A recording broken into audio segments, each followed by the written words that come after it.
il était une fois, on a travaillé autour d'un banc, dans un atelier. Donc, il y avait beaucoup de poussière sur moi. Et j'étais manœuvre ce jour-là, je me rappelle de ça très bien.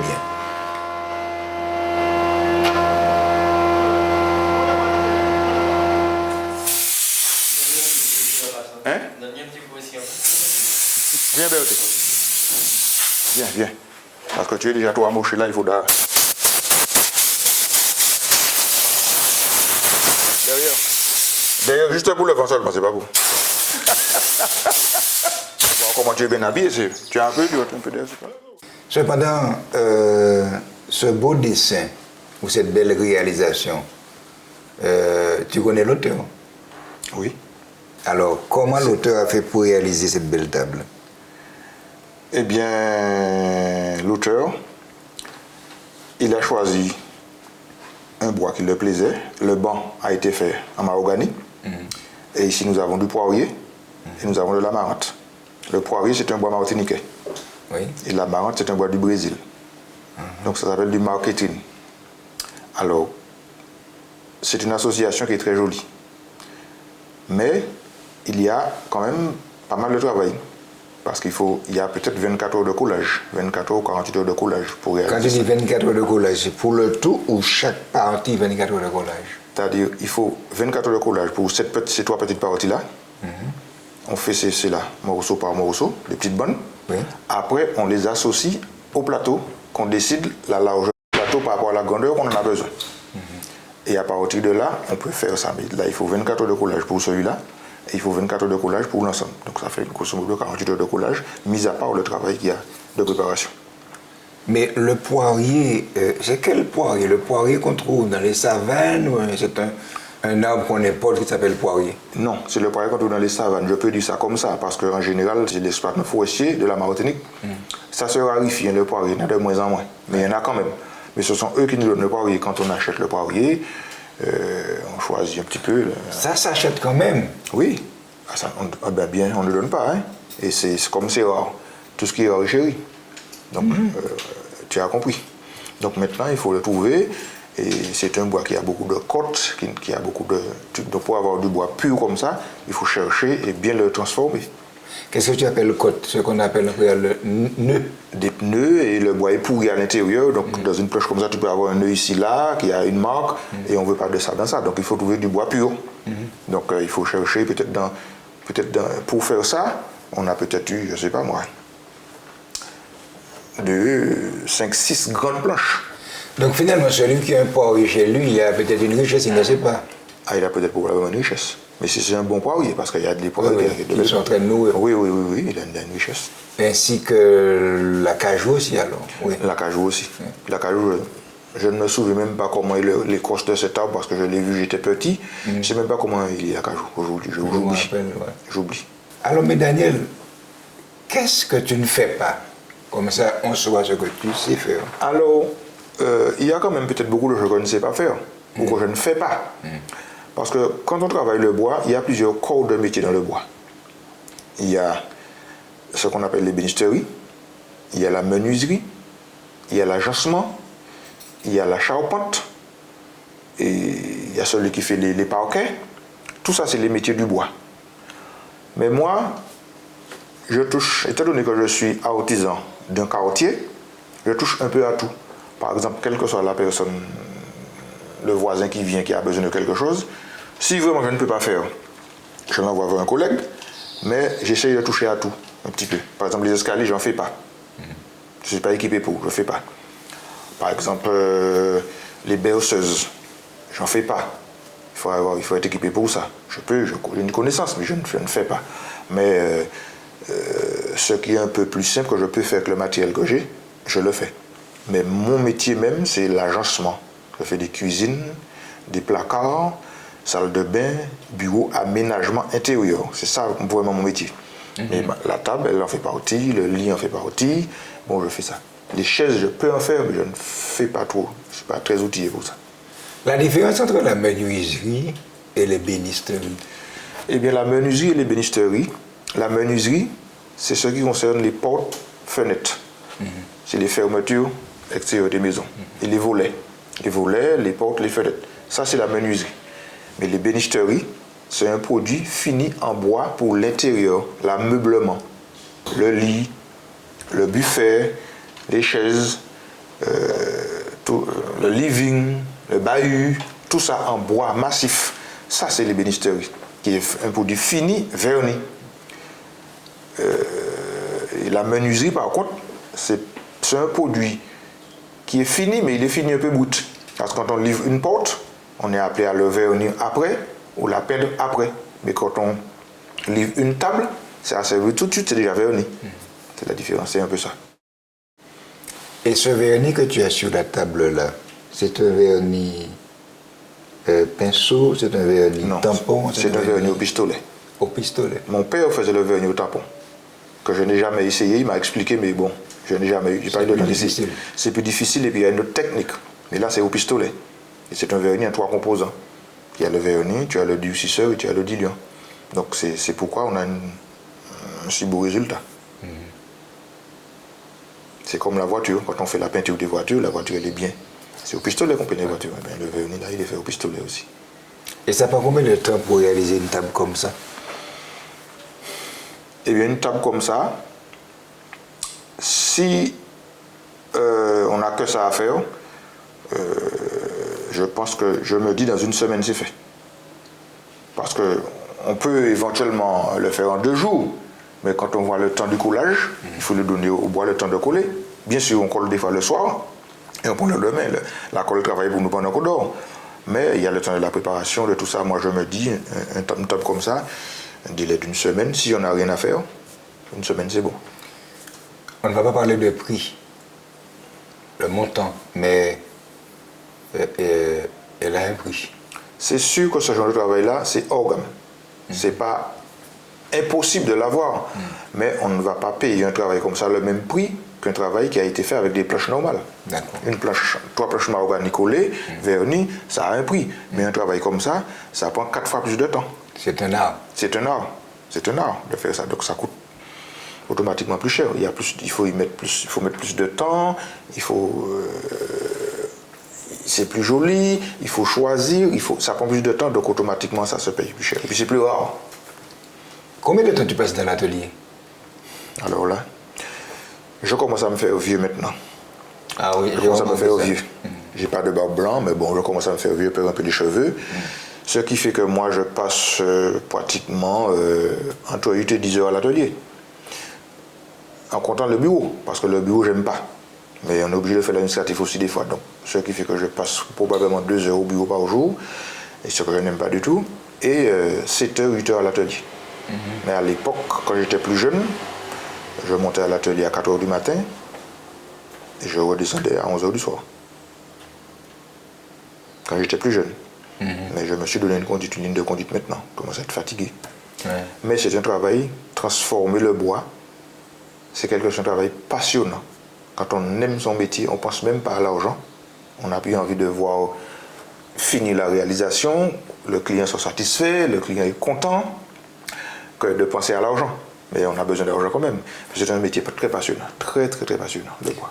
Quelles sont tes déceptions? Où est-ce que tu es déçu le plus dans ce que tu produis? Bien sûr, à la vente. À la vente. Et puis, parce qu'aujourd'hui, par exemple, prenons le cas de la menuiserie. Quand j'ai commencé, je faisais la menuiserie parce que j'ai une formation de menuiserie. J'ai fait une formation de menuiserie en métropole. J'ai fait beaucoup de menuiserie à une époque. Et j'ai laissé la menuiserie. Je me suis basculé vers l'agencement après. Quand j'ai été travailler, j'ai appris. Bon. Mais ma déception au niveau de ce que je produis, c'est au niveau de la menuiserie. Parce qu'aujourd'hui, on ne fait pas de politique, hein, mais on constate. Quand il y a un bateau qui sort du Brésil, le bateau arrive avec des milliers de mètres cubes de bois, puisque la menuiserie aujourd'hui, enfin, on faisait la menuiserie avec le bois du Brésil. Mais le même bateau qui est avec des milliers de mètres cubes de bois brut, il arrive avec des milliers de mètres carrés de menuiserie tout fait. Donc, quand les quincailleries sont bombardées de menuiserie tout fait, et que la menuiserie est un peu différente de chez nous, c'est pas comme chez nous, c'est pas forcément solide, le bois est dur, mais c'est pas fait de la même manière que chez nous c'est plus solide, c'est mieux fait, c'est plus esthétique. Mais bon, je suis un peu déçu de ça, parce que là, on nous vend le bois, mais en même temps, oui ou pas oui. On te vend le bois, mais le client, il vient chez toi, mais en même temps, il a déjà la fenêtre tout fait. Donc il le prend tout de suite. Et bien souvent, des fois, il vient te demander est-ce que tu ne veux pas poser pour lui. Ouais. Donc c'est un petit peu difficile pour nous. Et on paye nos charges, on paye tout, les charges sont très dures. Donc je suis un peu déçu de ça. À travers tout ce travail, tout ce temps, le bureau, l'atelier, quels sont tes loisirs? Eh bien, mes loisirs, il y en a un là.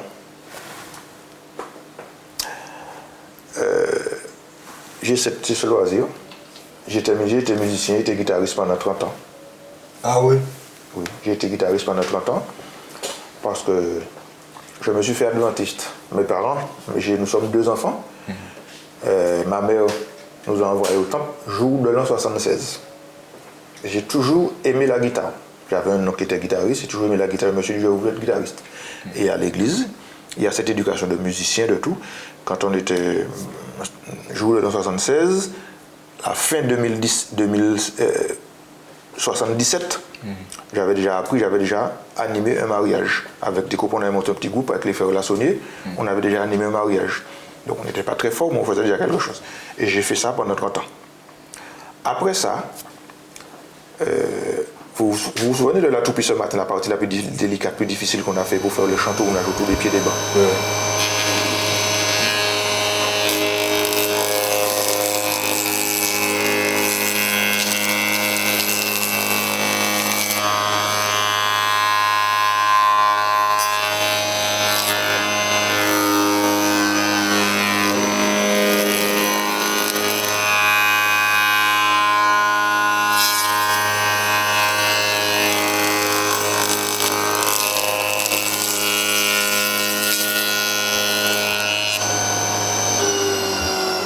Eh bien, cette machine, malheureusement, elle m'a donné ça.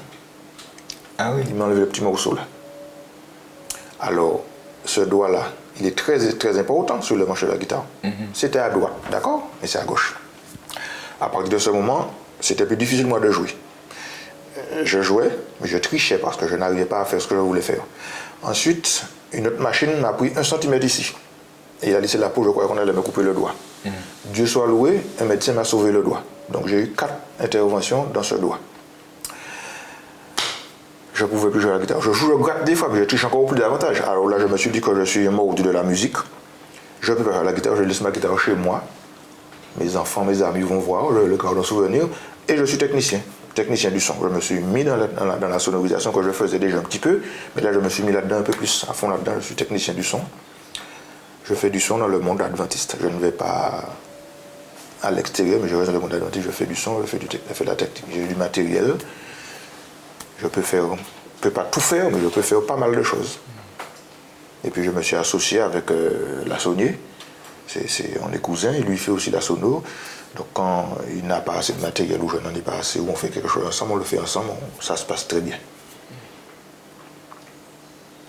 Et ça, c'est ma distraction. Et c'est une très bonne distraction parce qu'on en a besoin. Après avoir passé une journée très dure à l'atelier, je ne vois pas de mal, je ne vois pas de problème à me descendre chez moi, me doucher vite fait, charger mon véhicule et repartir, faire une sono, rentrer chez moi à 11h minuit, voire 1h du matin, et puis dormir, me réveiller le lendemain matin, reprendre mon train à l'atelier. Et je suis bien, j'aime travailler le bois, j'aime la menuiserie, et puis je joue un peu au foot. Pour mon sport, comme mon médecin m'a dit, monsieur Garcia, il faut faire du sport. Pourquoi jouer au football de jour? Je joue au foot. Tu sais, tu veux voir mes crampons, je te les montre, j'y vais ce soir encore au foot. Avec des petits jeunes de 20 ans. Mais attends, mais où tu prends ces ressources-là? Tu sais, ces ressources-là, je les prends en essayant de tout prendre par le bon bout. Et puis, ne pas rester sur les difficultés de la vie. Parce que j'ai une philosophie chez moi. Les difficultés de la vie, on va faire tout ce qu'on veut. Courir par-ci, courir par-là, accepter, pas accepter, la difficulté, elle est là. Bon, mais si je peux l'esquiver, je l'esquive. C'est un peu comme ça, je prends tout par le bon bout.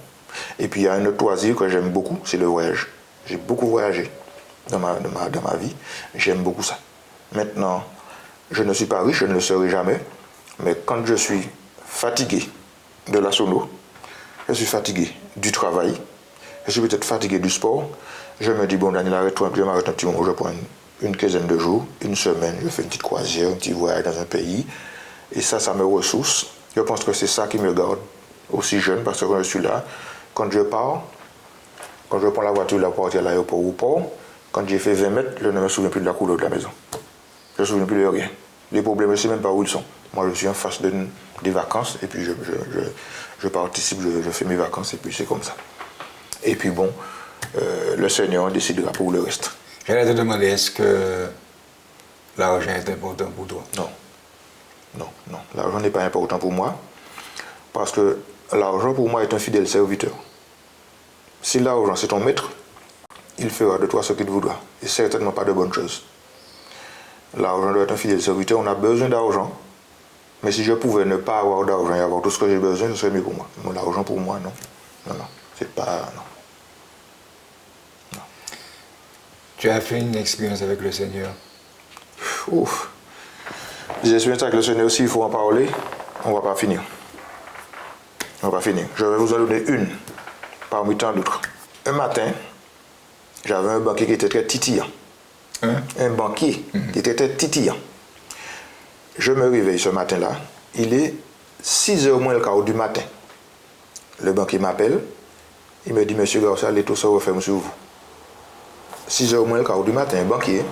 Je dis, ah bon quoi? Il me dit, vous avez un découvert de 25 000 francs à l'époque. Si à 9h, 10h, vous ne mettez pas d'argent sur le compte, vous aurez des problèmes. On vous a supporté, mais on n'en peut plus. J'ai dit, bon, ok. J'avais un ami, j'avais quelqu'un qui m'avait appelé pour une commande de menuiserie. J'ai pris mon fourgon, je suis parti, j'ai fait la tournée des clients, je suis allé chez le monsieur. La commande devait faire à peu près 70 000 francs, à peu près. Je lui ai dit, bon monsieur, je vais venir voir pour la menuiserie qu'on avait parlé au téléphone. Il m'a dit, ah mais je m'en vais en France demain. Alors je veux bien faire la menuiserie, je m'en vais en France demain. Alors est-ce que vous avez le montant et combien que je vous donne? Je lui ai dit, bon ça fera à peu près 70 000 francs, mais il faudra me donner 40%. Il dit, non, je vous donne 50%. J'ai dit, ok. Il m'a dit, ouais, mais je pars en France demain, je vous donne un chèque hors place, mais j'ai des problèmes, comment je fais ça? Attendez, je regarde quelque chose pour vous. Et il appelle son fils qui est tout jeune, il doit avoir 24-25 ans. Hein. Il lui dit, écoute-moi, viens me voir. Il vient, il dit, écoute-moi, est-ce que tu peux me passer 35 000 francs en espèces là tout de suite pour donner au monsieur, pour faire la menuiserie pour nous, parce que je pars en France demain, est-ce que tu peux faire ça? Un jeune homme de 25 ans, son père lui demande 35 000 francs en espèces. Il dit, papa, il n'y a pas de problème, on va à la poste. Le monsieur va à la poste, il retire 35 000 francs en espèces et il me le donne. Et le monsieur qui me dit, monsieur Garcia, vous avez dû bien prier ce matin. Hein? Je lui ai dit, monsieur, je prie toujours. Dieu ne m'a jamais abandonné. Et c'est pas fini. J'ai fait la tournée des clients. Quand il était 10h30, 11h, je crois que j'ai déposé entre 45 000 et 55 000 francs ce jour-là là-bas. J'ai comblé le découvert, je suis passé au plus, et ma vie c'est comme ça. Ma vie c'est comme ça. Donc je ne suis jamais riche, mais je ne suis jamais resté, quand on est devant le précipice, quand on descend, il y a un mec qui te soulève. Tac. Mais si j'ai une chose à dire, par rapport à ce que j'ai appris dans la religion, afin d'être chrétien, Dieu nous demande de ne pas le voler. Donner à César ce qui revient à César et à Dieu ce qui revient à Dieu. Ça, si je peux dire quelque chose à quelque chose, c'est ça. Ça m'a toujours permis d'être ce que je suis aujourd'hui. Si j'ai 10 euros et j'ai besoin de... Si j'ai 10 euros et j'ai besoin de 1000 euros, avant de penser aux 1000 euros, je retire déjà ma dîme et mes offrandes. Et Dieu fera le reste. Et ça ne tarde pas. Même si tu as fait une vente, je ne sais pas si même, j'enlève le même, tu as fait une vente de 10 000 euros, tu n'auras pas à trembler d'enlever la dîme de 10 000 euros. Ah non, je suis encore plus heureux. Parce que quand je fais une vente de 100 euros et je retire 10%, pour la dîme, il me reste 90 euros. J'ai que 90 euros. Mais quand c'est 10 000 euros et que je retire 1 000 euros, il me reste 9 000. J'ai beaucoup plus. Donc c'est plus avantageux pour moi. Je préfère toucher 20 000 et payer 2 000 de toucher 200 et de payer. C'est plus avantageux pour moi. Donc je suis plus à l'aise, je préfère. Et je n'ai aucun problème à ça. Aucun problème à ça. Parce que où on l'est, on ne l'est pas. On peut pas être parfait, mais à mon avis, il y a 2 points chez le chrétien qui est très important. C'est la dîme, qui est un exercice de foi, qu'on doit prouver sa foi, et le sabbat, qui est le sceau de Dieu où on est marqué. C'est là qu'on prouve qu'on est vraiment l'enfant de Dieu. Tous les commandements sont pareils, mais pour moi, ces deux-là, je mets l'accent dessus. Je respecte Dieu de ce côté-là. Je peux être ce que je suis, je ne suis pas parfait, j'ai mes défauts, j'ai peut-être pas de qualité, j'ai peut-être que des défauts. Je ne suis peut-être pas celui que j'aurais aimé être. Bon, mais moi, je sais, je respecte. Je respecte ça. À quelqu'un qui te dit qu'il ne donne pas la dîme, mais il prend la dîme pour donner aux pauvres, qu'est-ce que tu lui dirais? Je lui dirais que Dieu ne lui a pas demandé ça. Il a dit de remettre. Donc c'est quelque chose qu'on doit à Dieu. On doit remettre la dîme à Dieu. Et quand on remet la dîme à Dieu, tu vois la main de Dieu dans tes affaires. Et à ce moment-là, tu peux aider facilement. Ça m'est déjà arrivé d'avoir que 100 euros et que j'ai rencontré quelqu'un qui est peut-être pire que moi dans la vie, que je lui ai donné les 100 euros. Et je vous dis, c'est pas de la blague. Et je ne sais pas comment. Et la journée n'est pas finie. J'avais 1 000 euros dans ma poche. Je ne sais pas d'où elle vient. Mais un client qui me devait depuis 5 ans, 6 ans, m'a dit, monsieur Garcia, j'ai quelque chose pour vous. Je lui ai dit, voilà, je vous donne, je vous remets votre argent que je vous devais depuis longtemps. Donc moi, je peux dire à quelqu'un, dans le côté financier, il ne faut pas être gourmand avec Dieu. Parce que tout l'appartient. Et il donne, il fait ce qu'il veut. Et quand on lui donne, il nous donne. Avec Dieu, on fait des exploits. Moi, je ne suis pas riche. Vous avez vu les machines que j'ai là? Pratiquement toutes les machines que j'ai à l'atelier, ce sont des expériences avec Dieu. Que j'ai. Et moi, l'argent, non. Mais si on veut rencontrer Daniel Garcia, puisqu'il va faire des livraisons, il y a quelqu'un qui va venir certainement chercher quelque chose chez toi, comment il fait pour venir ici? Pour venir chez Daniel Garcia, la personne passe le rond-point de Sainte-Marie en direction du Marigot et il arrive à la croisée de Font-Saint-Jacques. À la croisée de Font-Saint-Jacques, dans un virage, il prend à gauche et il prend la direction pain de sucre. Ni Mon Patate, ni Font Clémence, comme dit le panneau, c'est pain de sucre. Et quand il monte vers pain de sucre, la personne observera à un moment donné qu'il va arriver dans un carrefour qui a un panneau sur la gauche qui est écrit Église adventiste, chapelle catholique. Ça devait attirer l'attention. Église adventiste, chapelle catholique. La personne prend cette direction. Et en prenant cette direction, à peu près 500-600 mètres dans une petite ruelle, dans un champ de bananes, la personne passera un petit virage très serré sur la gauche et il verra un énorme mur. Quand il voit l'énorme mur, c'est l'atelier. Donc il prend l'entrée au bout du mur et il est chez l'atelier. C'est aussi simple que ça. C'est très bien. Mesdames et messieurs, vous avez entendu l'adresse, vous avez suivi le chemin après le rond-point et vous allez arriver chez Daniel. Prenez votre temps, ne venez pas pour 5 minutes, ne venez pas pour lui dire bonjour, mais venez discuter avec lui. Il est très charmant, mais il se fait vieux, mais c'est un bon garçon. Je souhaite que Dieu le bénisse et vous aussi. Au revoir à tous.